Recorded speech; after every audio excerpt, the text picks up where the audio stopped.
우리도 서로 사랑하는 것이 마땅하도다. 어느 때나 하나님을 본 사람이 없으되 만일 우리가 서로 사랑하면 하나님이 우리 안에 거하시고 그의 사랑이 우리 안에 온전히 이루어지느니라.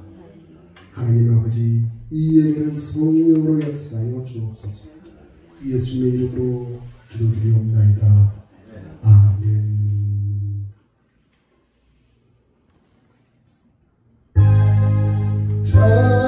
찬양하라 복되신 구세주 예수, 백성들아 사랑을 전하세. 경배하라 하늘의 천군과 천사, 주님 앞에 목자같이 우리를 지키시고 종일군에 늘 안아주시니 찬양하라 높으신 권세를 찬양 찬양 찬양 영원히 들으세. 찬양하라 복되신 구세주 예수, 우리 대신 주님을 당했네. 구주 예수 영원한 구원의 소망, 경배하며 겸손히 절하세. 찬양하라 우리 제 죄신 예수, 그의 사랑 한없이 크셔라. 찬양하라 높으신 권세를 찬양 찬양 찬양 영원히 누리세. 찬양하라 복되신 구세주 예수, 천사들아 즐겁게 찬양해. 구주 예수 영원히 다스리시니 멸류관을 주 앞에 드리세. 구주 예수 세상을 이기시고 영광 중에 또다시 오시리. 찬양하라 높으신 권세를 찬양 찬양 찬양 영원히 드리세. 아멘. 같이 사도신앙으로 우리 신앙을 고백하겠습니다. 전능하사 천지를 만드신 하나님 아버지를 내가 믿사오니 그 외아들 우리 주 예수 그리스도를 믿사오니 이는 성령으로 잉태하사 동정녀 마리아에게 나시고 본디오 빌라도에게 고난을 받으사 십자가에 못 박혀 죽으시고 장사한 지 사흘 만에 죽은 자 가운데서 다시 살아나시며 하늘에 오르사 전능하신 하나님 우편에 앉아 계시다가 이로써 살다가 죽은 자를 심판하러 오시리라. 성령을 믿사오며 거룩한 공예와 성도가 서로 교통하는 것과 죄를 사하여 주시는 것과 몸이 다시 사는 것과 영원히 사는 것을 믿사옵나이다. 아멘. 다음을 대표해서 한윤수 목사님 기도해 주시겠습니다. 다 같이 기도하시겠습니다. 사랑과 은혜가 풍성하신 하나님 아버지, 은혜를 진심으로 감사합니다. 하나님 아버지, 지난 주간도 주님 안에 저희를 살았습니다. 주님 안에 고이 주님께서 저희를 지켜주시고 인도하여 주셔서 하나님 품에 잘 있다가 또 이렇게 주님 앞에 나왔습니다. 하나님 아버지, 하지만 저희들이 살 동안에 하나님 아버지여 우리는 불완전하여서 주님의 말씀에 잘 순종했는지 뒤돌아봅니다. 아버지 하나님여, 이 시간에 하나님 앞에 아버지 예배드릴 때 저희들의 순종하지 못한 모든 것들을 내놓사오니 하나님께서 받아주시고 용서하여 주시옵소서. 우리는 연약하고 우리는 미련합니다. 하지만 하나님 아버지, 하나님께서 우리를 지켜주시고 붙잡아 주시기에 우리는 하루하루 살아갈 수 있습니다. 아버지 하나님이여, 우리 한 사람 한 사람을 지켜주시고 보호하여 주시고 인도하여 주시고 죄악에서 건져주시옵소서. 아버지 하나님, 우리 은혜교회 성도 한 사람 한 사람들을 기억하여 주시옵시고 아버지 하나님 붙잡아 주시기를 간절히 원합니다. 하나님 앞에 나와 경배와 찬양을 하는 아버지 저희들의 아버지 한 사람 한 사람의 심령들을 아버지 하나님께서 지켜주시고 보호하여 주실 줄을 믿습니다. 하나님 아버지여, 우리는 아버지 말씀에 순종하며 살아가려고 노력하지만 아버지 악한 마귀는 우리를 순종하지 못하게 자꾸 넘어뜨리고 있습니다. 하나님, 그런 것들 모든 것들을 잘 분별하여 살아가면서 정말 주님 말씀에 순종하며 살아갈 수 있도록 도와주시옵시고 은혜교회를 세워주셨사오니 이곳에 아버지 빈자리를 다 채워주시기를 원하오니 아버지 하나님 함께하여 주시옵소서. 우리의 마음이 오직 주님을 향하여 살게 하여 주시옵시고 주님을 사랑하게 하여 주시옵시고 주님 우선순위로 살아갈 수 있는 저희 믿음과 사랑이 될 수 있도록 도와주시옵소서. 먼저 주님을 사랑하고 이웃을 사랑하는 저희들 될 수 있도록 주님 도와주시옵소서. 은혜교회 지체로 삼아주셨사오니 우리 은혜교회 성도 한 사람 한 사람들을 기억하여 주시옵시고 아버지 모든 환난에서 벗어나 아버지 하나님 고난이 없게 하여 주시옵시고 모든 근심과 염려가 없게 하여 주시옵소서. 우리에게 맡겨주신 모든 자녀들을 위해서 기도하고 있습니다. 하나님, 그들도 주님께서 지켜주시고 보호하여 주실 줄로 믿습니다. 모든 환난에서 벗어나 복의 복을 더하여 주시옵시고 근심이 없는 그들의 삶을 살아갈 수 있도록 주님 꼭 붙잡을 수 있도록 그들에게 믿음을 허락하여 주시고 그들이 믿음대로 살아갈 수 있도록 우리 자녀들도 축복하여 주시기를 원합니다. 우리 성도들 아버지 집안에 모든 근심 걱정이 있습니다. 하나님께서 그들의 아버지 모든 것들을 주님의 믿음으로 살아갈 수 있도록 주님 도와주시옵시고 또 아버지 하나님, 우리 지체 중에 아버지 몸이 연약하고 육신이 연약하여 또 수술할 사람도 있사오니 하나님께서 지켜주시고 아버지께서 눈동자같이 보호하여 주셔서 완전히 치유할 수 있도록 주여 도와주시옵소서. 우리는 모두 불완전하지만 하나님을 붙잡고 살아갈 때 주님께서 우리를 의인이라 칭하여 주셨사오니 주님 꼭 붙잡고 살아갈 수 있는 저희들 될 수 있도록 도와주시옵소서.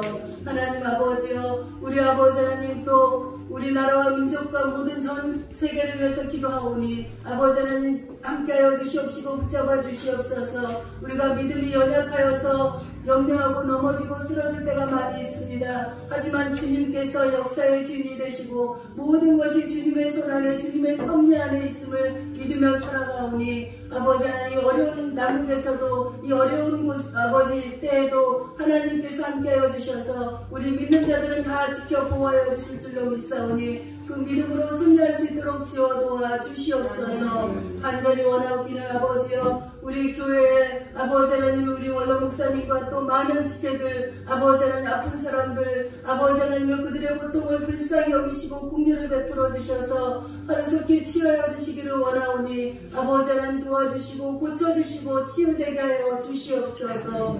예수님의 이름으로 감사하며 기도드렸사옵나이다. 아멘.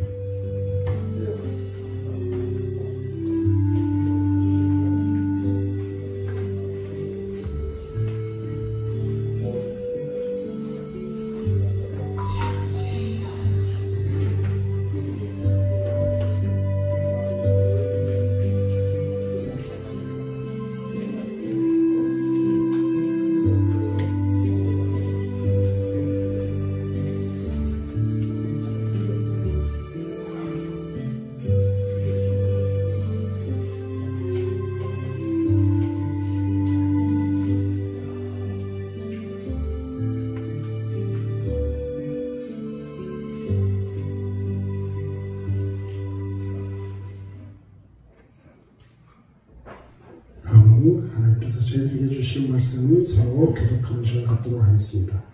오늘 말씀은 베드로전서 2장 1절로부터 10절의 말씀이 되겠습니다. 베드로전서 2장 1절로부터 10절의 말씀이 되겠습니다. 제가 가지고 있는 성경으로는 신약성경 378쪽에 있습니다. 베드로전서 2장 1절로 10절 찾으시려고 제가 먼저 봉독합니다. 그러므로 모든 악독과 모든 기만과 외식과 시기와 모든 비방하는 말을 버리고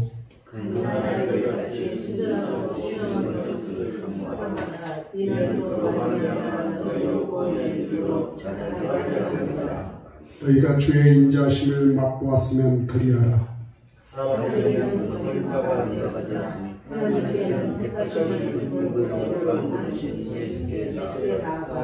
너희도 산 돌같이 신령한 집으로 세워지고 예수 그리스도로 말미암아 하나님이 기쁘시게 받으실 신령한 제사를 드릴 거룩한 제사장이 될지니라.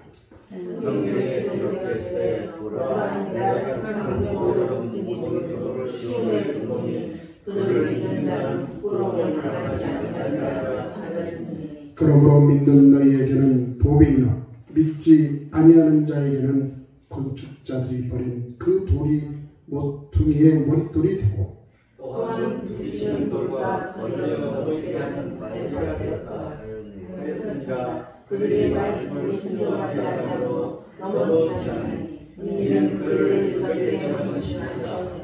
그러나 너희는 택하신 족속이요 왕같은 제사장들이요 거룩한 나라요 그의 소유가 된 백성이니 이는 너희를 어두운 데서 불러내어 그의 기이한 빛에 들어가게 하신 이의 아름다운 덕을 선포하게 하려 하심이라.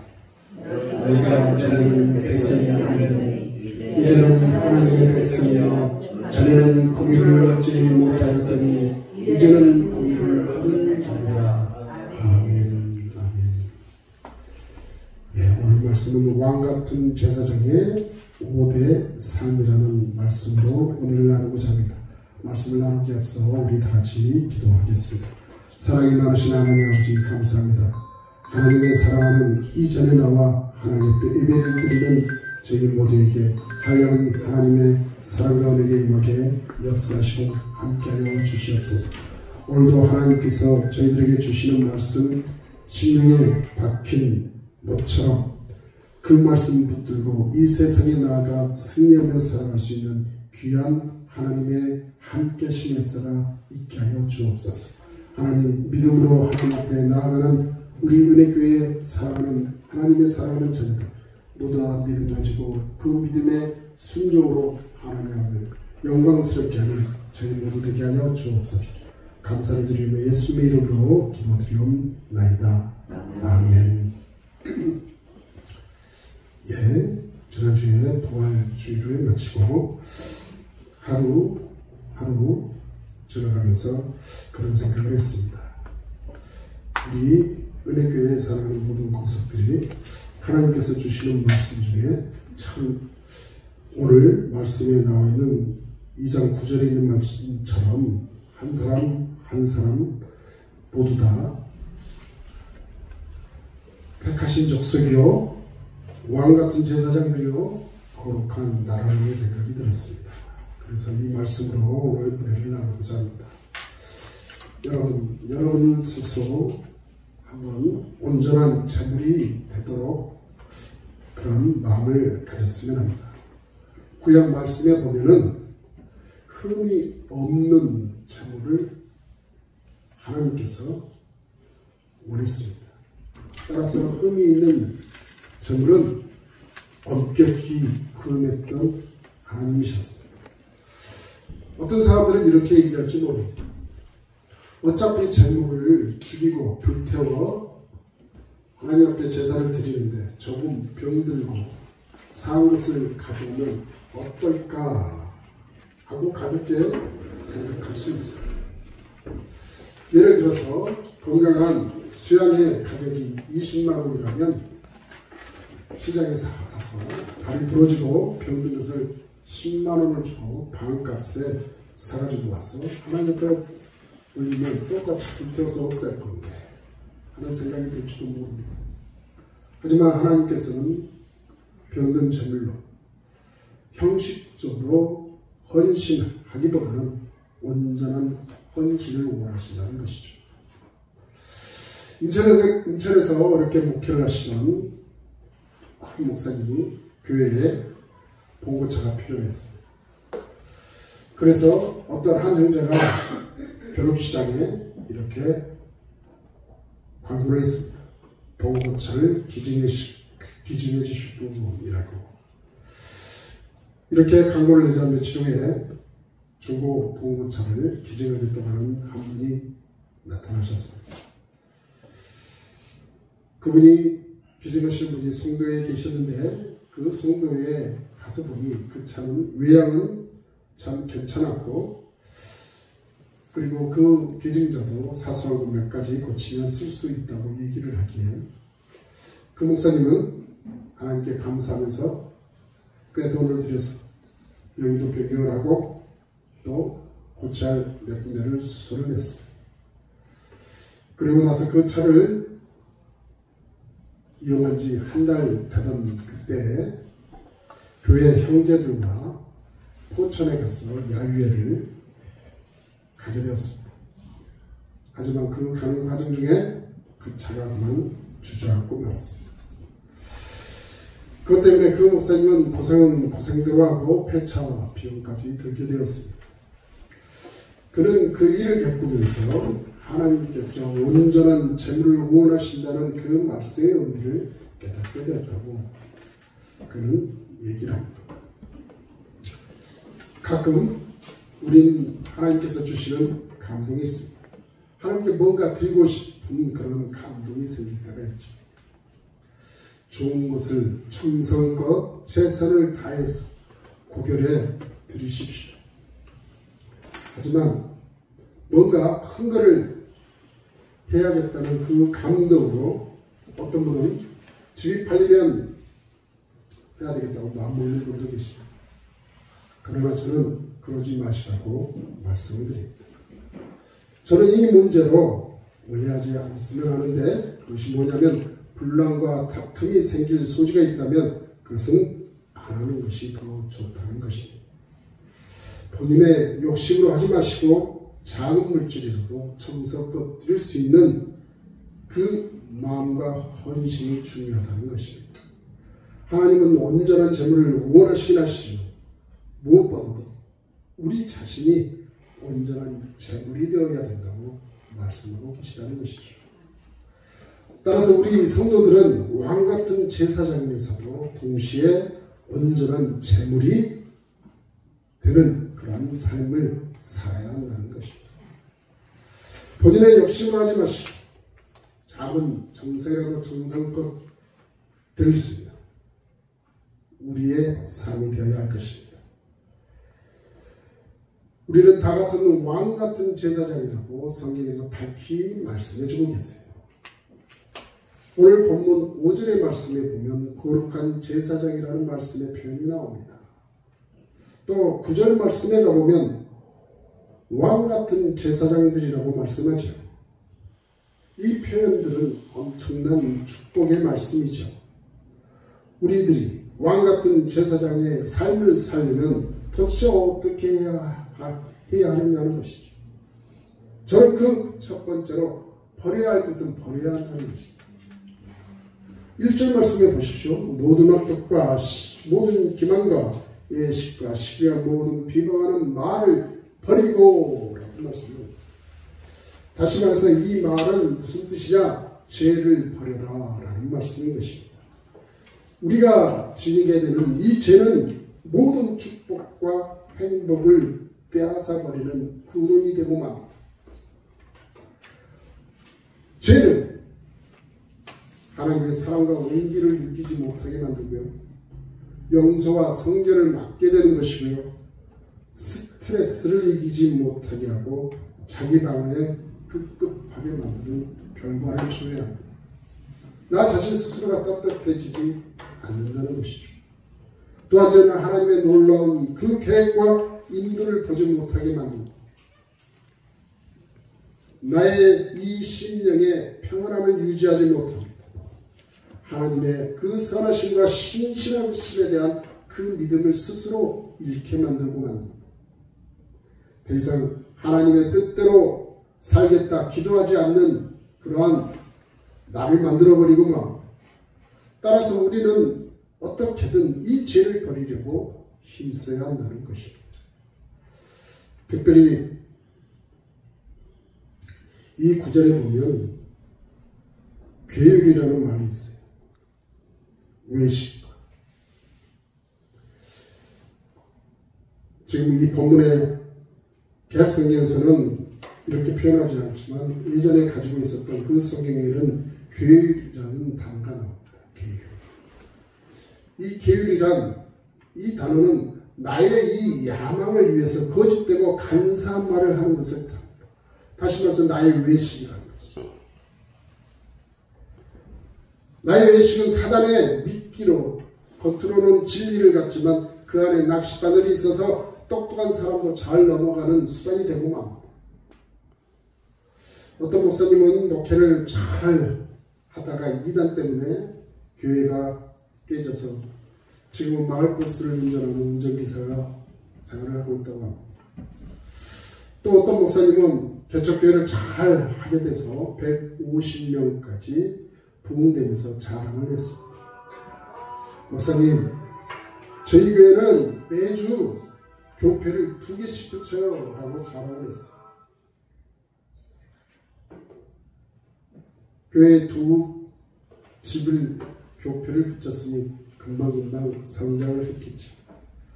그런데 그 교회에 이단 시대는 전도운동을 하게 되는 이단들이 들어왔어요.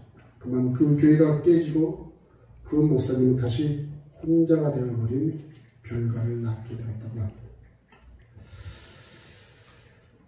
우리가 잘 다니는 대형마트 있죠. 값싸게 물건을 대량으로 들어와서 1차 생산자들의 어떻게 보면 그 노동력을 다 빼앗아서 경쟁 상품에 그것을 싸게 판매해서 마치 자기 마트가 가장 싼 것처럼 소비자들 안식시키면서 독과점 이 제품에서 폭리를 취하는 그런 경우들을 보게 됩니다. 그것은 경영이 아니라 계율이라고 표현하는 것이죠. 우리들은 왜 이 계율, 이 외식에 넘어가게 되는 것일까? 자세히 들여다보면 거기에는 이런 문제점이 있어요. 뭐냐? 나의 물질적인 욕심과 영적인 욕심이 있기 때문에 그렇습니다. 우리 성도들은 대박을 약속하는 것은 무조건 경계해야 해요. 누군가 옆에서 속닥속닥 하면서 이걸 하면 큰 돈을 벌 수 있어. 이걸 하면 뭔가 잘 될 거야. 이런 대박성 얘기를 들으면 일단 경계부터 해야 됩니다. 거기에 혹 넘어가게 되면 나의 재산 다 빼앗기구나. 따라서 대박이라는 그것은 내 속에 욕심이 있기 때문에 욕심을 버려야 합니다. 이처럼 죄와 욕심을 내가 잘 버리는 그 사람이 됐을 때 우리는 왕같은 제사장으로 살 수 있게 된다는 것이죠. 두 번째는 사모해야 할 것은 사모해야 한다는 것입니다. 오늘 보면 2절에 갓난아기들 같이 순전하고 신령한 젖을 사모하라 라고 말씀하고 있어요. 그러면서 그 뒤편에 이로 말미암아 너희로 구원에 이르도록 자라게 하려 함이라 말씀합니다. 여기에서 순전하고 신령한 젖, 이것은 하나님 아버지의 말씀을 뜻합니다. 이처럼 말씀을 갓난아기가 젖을 찾듯이 간절히 찾아야 한다는 것을 의미하고 있습니다. 여러분, 우리가 붙들고 있는 이 말씀은 우리의 양식입니다. 나의 영혼의 양식이라는 것이죠. 말씀이 없으면 성장도 못합니다. 말씀은 인생의 삶을 오르게 될 때 용기를 주는 밧줄과도 같은 것입니다. 나의 인생의 그 골짜기에 달릴 때 나의 길을 인도하는 그러한 나침반과 같습니다. 또한 하나님의 그 말씀은 인생의 그 비바람 속에서도 확신의 우상이 되고 맙니다. 메마른 사막에서 끊임없이 솟아나게 되는 생수와 같기도 하는 것이죠. 따라서 우리가 왕같은 제사장이 되려고 한다면 죄와 욕심도 과감하게 버리고 말씀과 기도와 헌신을 앞세운 생활들을 오늘부터라도 시작해야 한다는 것이죠.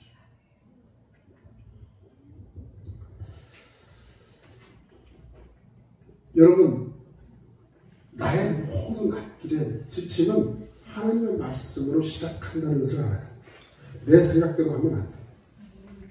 하나님 말씀 속에서 뭔가 내가 이 길을 가야 되는데 하나님 말씀에 뭐가 있었지 하고 먼저 찾고, 하나님 내가 이 길을 가려는데 하나님 말씀 이것이 나를 감동을 시키며 하나님 이 말씀대로 나아가고자 하니 하나님 저를 좀 도와주십시오 라고 기도하면서 그 길을 가게 될 때 절대로 손해나는 일은 당하지 않습니다.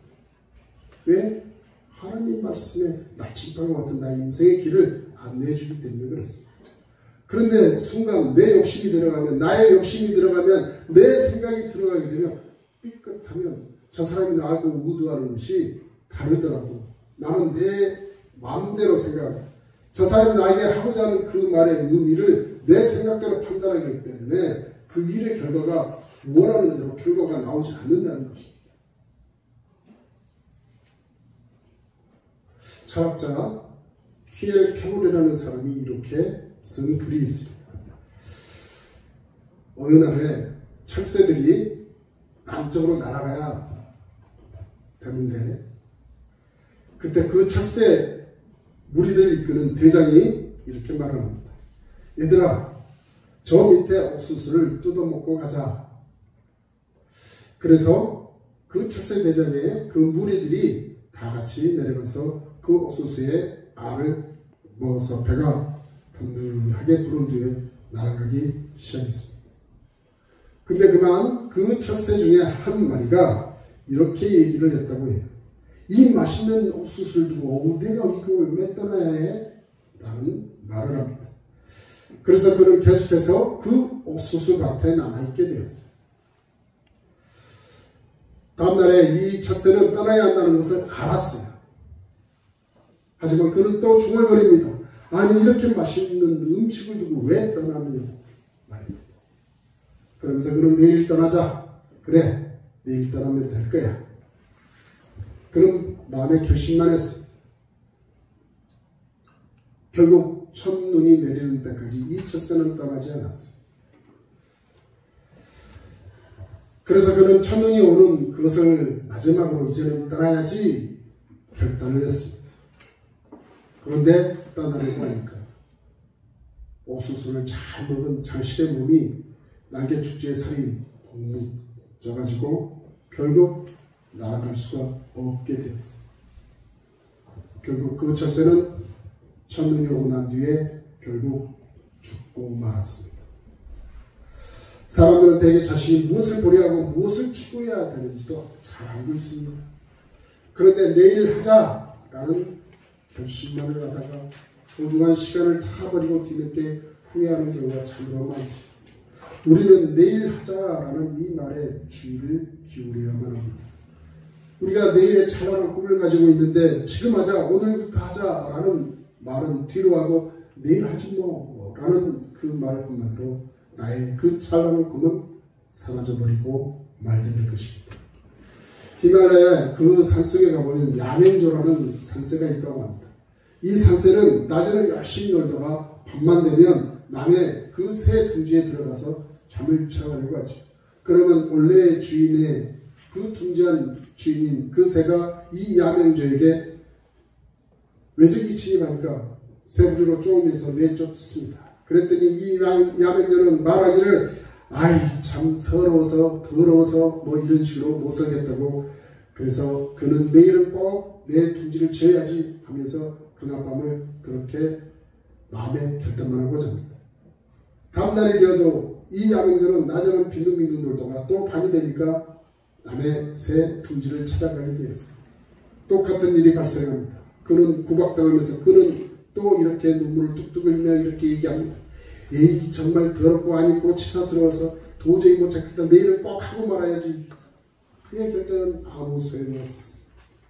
결국 그는 그 둥지를 아직도 짓지 못하고 그 히말라야 산속에서 구박받는 인생을 살고 있더래요. 여러분, 우리가 내일 하자 하게 되면 이미 나의 삶은 진 삶이 되고 있습니다. 승리하는 삶이 아니라는 것이죠. 따라서 나중에 자리 잡은 후에 교회를 가야지, 이 말도 그는 실패자의 삶을 살게 되는 결과로 나가게 됩니다. 버려야 할 것은 버려야 해야 되고 해야 할 것은 해야만 한다는 것이죠. 따라서 우리는 이 예배에 더욱더 열심히 참석해야 하고 기도 생활도 더욱 열심히 해야 하는 것입니다. 다음에 여유가 생기면 뭔가 해야지, 그것은 안 하겠다는 말과 똑같은 거예요. 제가 아는 여러분들도 잘 아시죠? 내가 뭐 정수기 이렇게 해주는데 꼭 가서 새로 바꾸실 분 있으면 이제 얘기를 하면 이분이 그렇게 얘기합니다. 다음에 내일 내가 얘기해 줄게요. 내가 뭐 이렇게 결정해서 내일 얘기해 줄게요. 그러면 연락 없습니다. 안 한다는 소리구나. 그렇게 인정하고 저는 나옵니다. 이처럼 내일 뭐 이렇게 자꾸 뒤로 미루는 것은 안 한다는 결과를 자신의 마음속에 품고 있다는 것이죠. 그래서 우리는 버려야 할 것은 버려야 하고 해야 할 것은 해야 합니다. 당장 오늘 해야 할 것은 우리는 해야죠. 또한 우리는 나의 신분을 자각해야 한다는 것입니다. 오늘 본문 4절로 5절에 말씀합니다. 사람에게는 버림바가 되었으나 하나님께서는 택하심을 입은 보배로운 원돌이요 산돌이신 예수라고 얘기하고 있습니다. 그래서 너희도 산돌같이 신령한 층으로 세워지고 예수 그리스도로 말미암아 하나님이 기쁘게 받으실 신령한 제사를 드릴 거룩한 제사장이 될지니라고 말씀하셨습니다. 이 구절에서 베드로는 예수님을 당시 메시아를 표현하는 산돌이라고 표현하고 있어요. 그러면서 우리 성도들도 산돌처럼 행동하기를 바란다는 말씀을 얘기하고 있습니다. 그래서 산돌처럼 이 교회도 성장시키고 하나님이 기뻐하시는 거룩한 제사장이 되라고 권면하고 계시다는 것입니다. 따라서 이 말은 구원받은 성도로서 자신의 신분을 가치 있게 여기라는 것입니다. 사람이 자기 신분을 소중히 여기게 되면 그 신분에 대한 각성 때문에 언행이 달라진다는 것이죠. 그 사람이 그 사람 직에 있게 되면 그 직에 합당한 일을 한다고 얘기를 하지 않습니까? 이처럼 집사직을 소중히 여기는 그 분이라면 집사다운 행동을 하게 되는 것입니다. 권사의 그 직을 소중히 여기신 분은 권사로서의 사명을 온전히 감당하게 됩니다. 저는 여러분들에게 내 힘으로 여러분들에게 직위를 줬다고 생각하지 않습니다. 하나님이 부여한 직위입니다. 절대 사람이 여러분들에게 부여한 것이 아닙니다. 하나님이 여러분들에게 그 합당한 하나님의 뜻을 이루어달라고 여러분들에게 그 직분을 주셨습니다. 거룩히 여기시고 소중히 여기셔서 하나님의 그 뜻을 구별하여 하나님을 향하여 하나님의 삶을 살아가는 여러분이 되시길 주님의 이름으로 축원을 드립니다. 인천에 어떤 한 큰 교회가 있었습니다. 그런데 무섭게